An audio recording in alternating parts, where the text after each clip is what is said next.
Good afternoon, Lisa. Good afternoon, Andrew. So, 2 episodes of Worzel Gummidge. Yes, 2 new episodes of Worzel Gummidge. To review. To be precise, yes. And did it feel like it was a long time coming or not? Or did it sort of sneak up on us? What, from when we From first when saw we it? first heard about it? No, it actually... It doesn't feel that long ago since we were sat in the RNLI Yeah. looking at the pictures. Yeah. Yeah, so... Is that where we first heard Yes, about it? well, we heard about it in the morning and then we went to the RNLI in Poole for lunch and Yeah, we and sat some there looking at pictures appeared. pictures and following people on Instagram and stuff. But it's worth pointing out that this is actually the 3rd television incarnation of Yes. Worzel Gummidge, not the 2nd, as most people think. So here's a listing from the Radio Times for Worzel Gummidge Turns Detective from 1953. There you go. Worzel Gummidge Turns Detective. With Frank Atkinson, and there's a picture. There we go.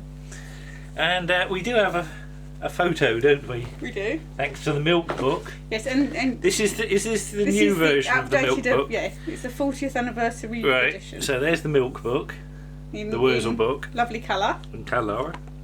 And when this arrived, there was a piece of straw in with it, wasn't there? Yes, it's still there. Yeah. They Martha played with it the other night. But here's a picture from Lime Grove Studios for episode 2 of Worzel Gummidge Turns Detective, 17th of February 1953, with Frank Atkinson as Worzel and Mabel Constanduros as Earthy Mangold. So there we are. So there's the first Worzel. John Pertwee being the 2nd television Worzel. Yeah. And so Mackenzie Crook is actually the John Pertwee of Wurzels, Yes, isn't he? he As he is the 3rd. He's the 3rd. We'll leave it there because we've got some more All to right, show. you've got more to show. Yeah. And I've got a pile of other things here Yes. as well. But what did you think then? I really loved them. They Yeah. were lovely episodes, very heartwarming, and Worzel was not too... Because sometimes John Pertwee's version of him could be a little bit dislikable because Yeah. he used to play little sort of pranks and Yeah. tricks, and he could be a terrible sulker, and it was a bit slapstick. And to a lot of people, very scary. Yeah. I've never really found it. There's one episode that is a little bit scary for me, which is the Daft Head episode. Yeah. Well, And there's that's two there's Daft two Head Daft, yeah, episodes. but Yeah. that's just to do with the look of the scarecrow. Yeah. But yeah, no, I loved it. It was brilliant, and I really hope they do a series, or at least some more specials. I'd never really had any worries about how good it was going to be, but I did smile when the car goes past the signpost that said Penfold and Seashell, which if you Yes. know your original Worzel books. Although interestingly, they've gone for Penfold being 12 miles away and Seashell being 3 miles away. In my head, it's the other way round. Seashell's further away because Seashell is where they go to in Worzel Gummidge and Saucy Nancy, and they describe the ride on the bus there as being very, very, very dull journey. And though John and Susan have eaten Madeira cake and cracknel biscuits. Do you like Madeira cake? I haven't really had it before. Not really. But there's a version of Worzel. So when's this from? And oops. So what edition is this? I'm not entirely sure. We got a date on this one? Possibly not. Possi- I got it because I possibly just not. liked the cover. No, can't see a date on that without going But through if it you- in detail. If you But look at some of the pictures, it's 1 shilling and sixpence. alright, so that's quite a So while that's ago. a while ago. Yeah. And we've also got. And this is what's this? More about Worzel Gummidge, and this is a library copy. Look at that. And as far as I can tell, that's an edition from the 50s. It says first published 1938, second impression 1951. And that's one of the rarer books. It's hard to get hold of that one. And it's also hard to get hold of Worzel Gummidge Takes a Holiday. We had to spend a little bit of money to get that. Yes. But let's plug another version of Gummidge, Yeah. which is the Jessica Martin one.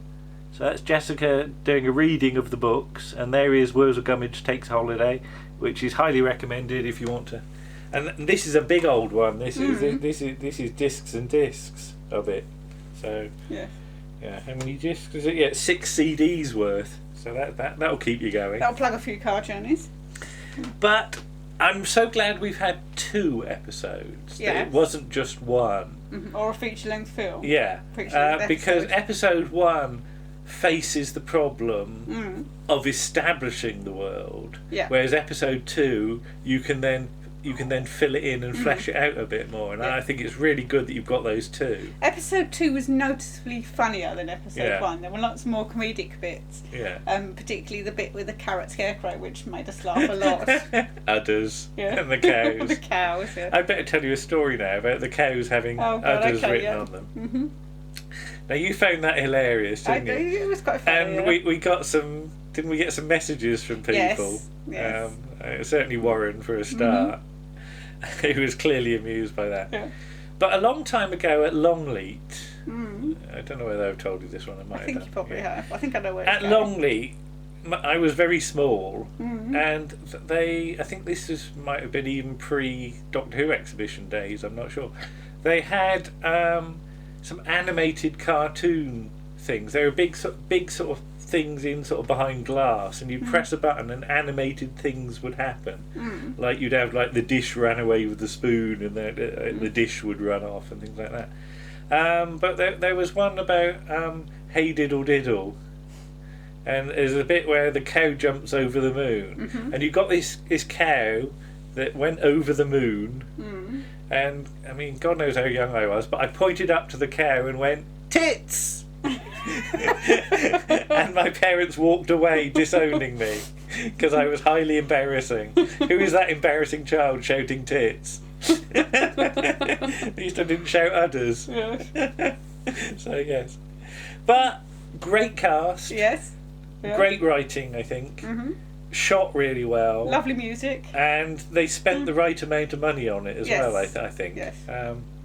Palin, of course, being brilliant. Yes. Yeah. I mean, considering as well that Mackenzie Crook says in interviews before it was aired that he wrote it for a beautiful summer, and for the first 10 days they filmed, it did nothing but rain. Oh, right. But fortunately, it didn't rain hard enough because it has to rain very hard to be seen on television, which is why it's quite often people use a rain machine so you can see it.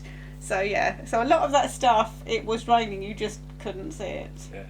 So. It's interesting that he's also said that he never really watched the John Pertwee version, which I think actually turned out to be good, because at no point is he attempting to remake that. No, he's making an interpretation of the books. Of the books, yeah. And there are lots of ways you can interpret those books. Because I remember we've talked about this several times around the archives. Yes. Where I said, well, how do you do it in the modern day? And I was worried that sort of modern day sort of mobile phones and magic wouldn't mix together. It's interesting that they write the mobile phone out straight away. Yes. So you're almost cut off from technology. There's no Wi-Fi or anything like that, which is true of a lot of places in the country still. Yes. A lot of people may not realise what it's like in the country. No, there are places where there's no mobile coverage and there's no internet, Wi-Fi coverage. Yeah. So in places like that, you are still very much in the past. Yes.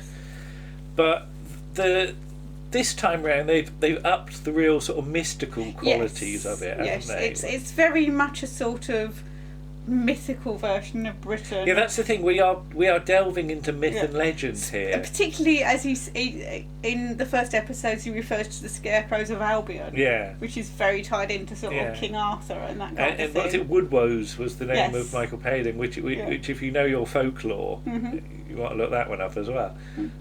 So I think that. It really knew what it was doing. I think there was. I think he's quite interested in that kind of thing because he does that with detectorists as well. That he feeds into sort of. Because I've not really seen all of Detectorists. Oh, we should. We've only got the first series. We really should get the box set and watch that because it is. I've enjoyed what I've seen. Very highly I just recommended. haven't probably seen enough of it to know. Yeah. I mean, he also did some drawings because this is the updated version of the Milk Book, and they managed to get some stuff in here with reference to the Christmas specials. And you've got obviously the photograph, but there's also a drawing there. I was going to say, I'll get that a bit closer. There we go. Well, the photograph's Well, and then if you go over a page, all right. Yeah. There's some more drawing okay. that Mackenzie Crook did of his ideas of what Worzel would look like. And I know there was There we go. some discussion of him being a bit scary looking and looking a bit like Freddy Krueger, which he didn't. But he looks like he's got a turnip head, which is what Worzel's got. You know, so that is. We'd found the other copy of the book. We could have. I might if you just. You see if you can find it. I've got it on the Kindle, so I might be able to show you the cover on there. But yeah, it is very akin to the first traditional book cover. So. And let's just say about this version of Aunt Sally is much more akin to the books as well. And I know for some people Aunt Sally is Una Stubbs and you know Worzel loves her and things like that. But again, if you read the books, it's not like that at all. He is actually, petrified of. This might be Aunt Sally. This is the sorry, I can't get into it. Hang on. Right, yeah, that is not actually a good cover. That's the disappeared. That's the new cover. Yeah. But it gives you an idea of. Okay. Yeah, he's got a sort of round head. So. But I just really want to see episode 3 now. That's the thing, don't you? Yes. Yeah.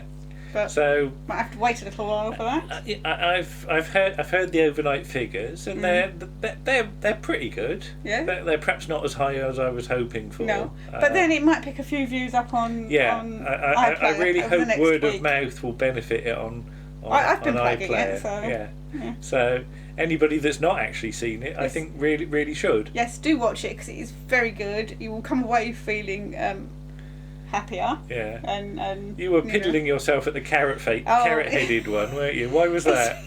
It's just that in the scene, there's a scene with the cows. Yeah. Udders, and it looks. I mean, first of all, it looks ridiculous because it's this.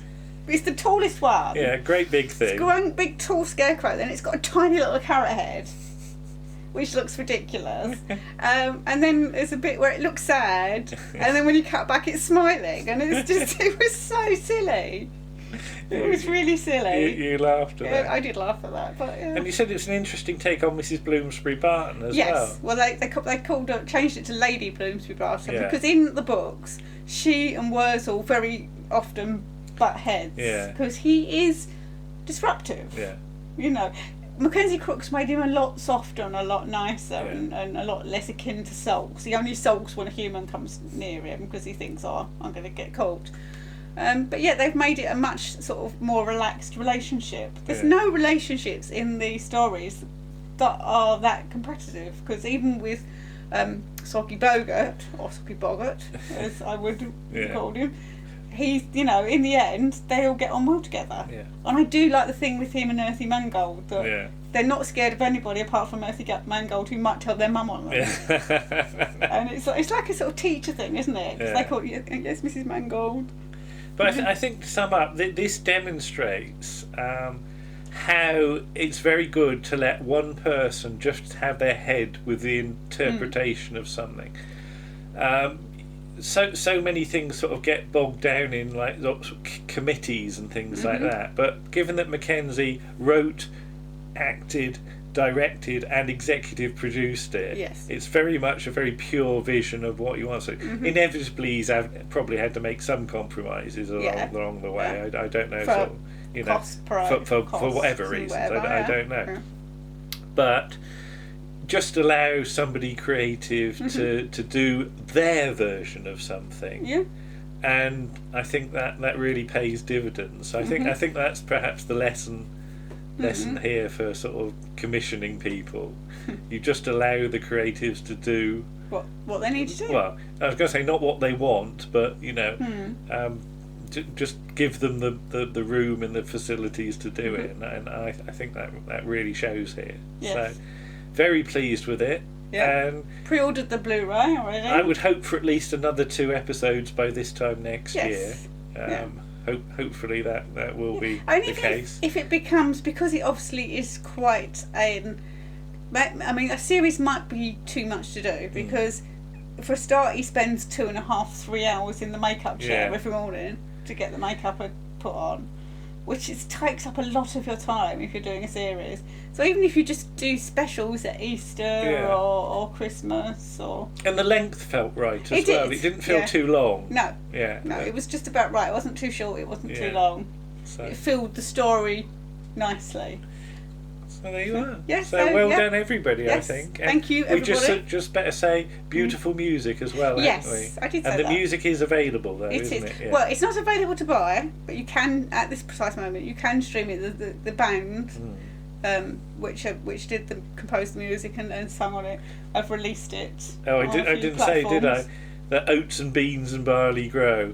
That was always a song that annoyed me as a kid. Yes. Because it had the line in it, neither you nor I nor nobody knows how oats and beans and barley grow. And even as a kid, I remember thinking, well, we do know how they grow. It's called photosynthesis.